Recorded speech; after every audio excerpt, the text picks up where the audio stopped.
Hi, Deirdre here. So on the 15th of March, Mercury, the planet of communication and movement, is moving into retrograde. So we all know what that means, but in case you don't, I'll just give you a reminder. Mercury goes retrograde 3 times every year for approximately 3 weeks each time. And it's an opportunity for us to go within.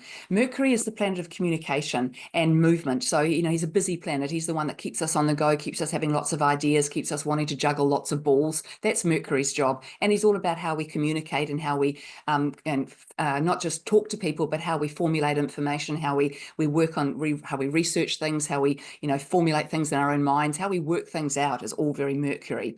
So when he goes retrograde, it's actually an opportunity to have a break. And I personally actually really enjoy Mercury retrograde now that I've learned how to operate it and how to manage it properly. So the one thing that you don't do in Mercury retrograde is too much. You don't sign any documents. You don't any important documents. You don't make any major purchases. It's usually not a great idea to be traveling during Mercury retrograde as well, but sometimes it's unavoidable. And also, you don't want to put anything new out there in Mercury retrograde. So if you've got a course or a piece of art or something that you're wanting to exhibit or put out there or publish in some way, you would never do that in Mercury retrograde because in Mercury retrograde, things go haywire, especially with our communications and with our travel. So, for instance, you might have planned a big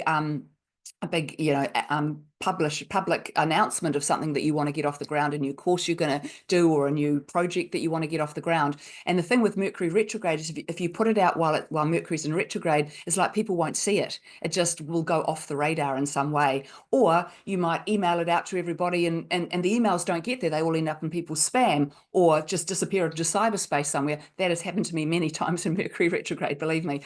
And the other thing I actually noticed with the most latest Mercury retrograde is having to reorganize and reschedule so many appointments. Everybody was changing everything. And again, these are all very Mercury retrograde things. So if you're aware that you're going to have this sort of bit of a chaotic time and things sort of not going to plan, then you don't plan anything. You take a step back and you just allow things to unfold.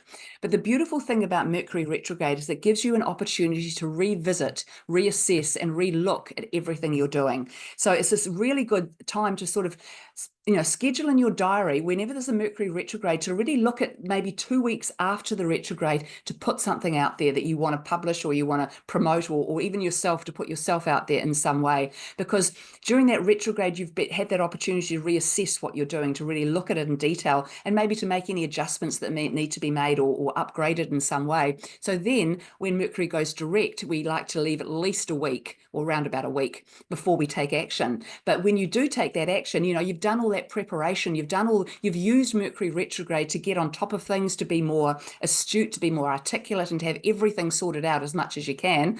And then so you're much more prepared and ready to put yourself out there to launch that project, whatever it is you're going to do. You're going to have much more prepared, have your ducks in a row, and you'll have the information, the knowledge that you need to back everything up that you're going to do.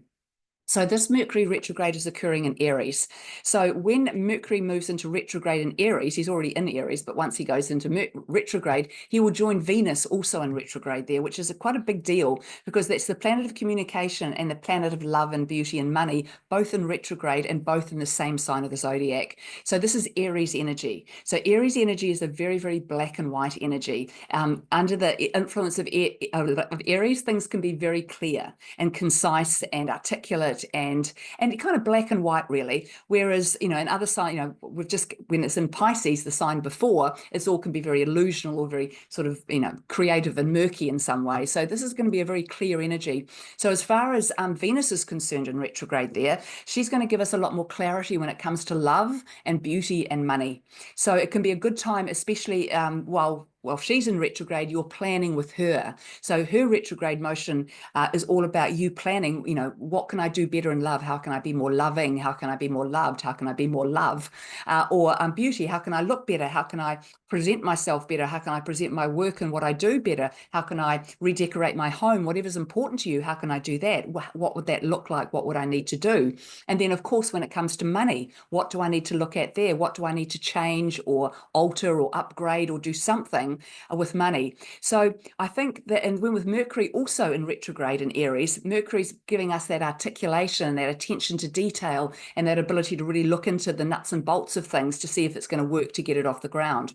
But Aries energy is also a very individual energy. So I think that one of the most powerful things of these two coming together in retrograde is reminding us all of the power of our own critical thinking, of our own sovereignty. Because remember, just in a few months' time, at the end of March and in May, at the end of March and in May, the two big planets, Mars, Neptune and Saturn, move into Aries, which is going to be a huge deal. So it's kind of like Mercury and Venus are kind of paving the way for what's to come. They're giving us a little taste of what Aries energy feels like and how you can use it on the inside of yourself. So, Aries energy is all about action. It's ruled by Mars and it just wants to go, go, go. So when Mars or Aries energy is put into retrograde, it's like someone puts the handbrake on and just, whoa, hold up. We're just going to stop for a bit before we do anything more.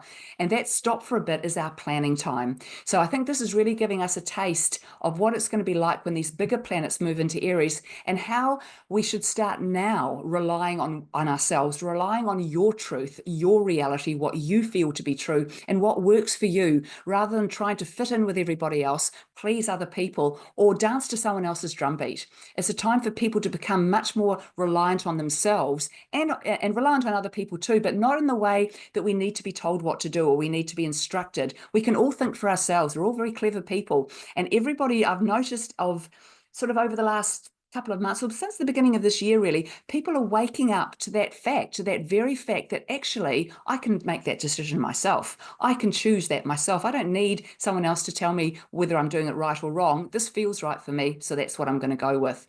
So just use this time, this retrograde period, with both of these planets in retrograde. And Venus doesn't go retrograde very often, so it's kind of a big deal when she does.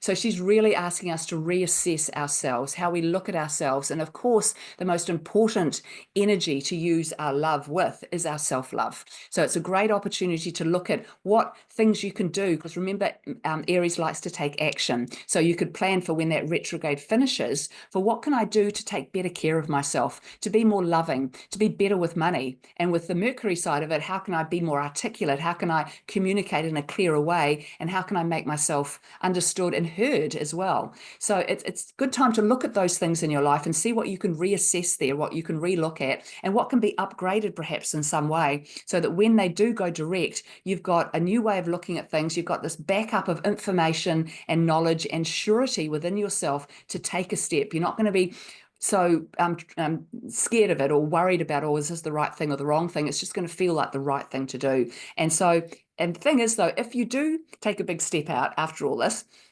and it doesn't work out for you, don't be afraid to change it again. Life is full of change. It's the one constant. So keep embracing change and going with it. But use this wonderful time. Just look at yourself, look at what you're doing, and see whether it needs a few more T's crossed and a few more I's dotted to get it off the ground. So enjoy this retrograde period. Don't try and do too much. And I'll see you all again soon. Bye.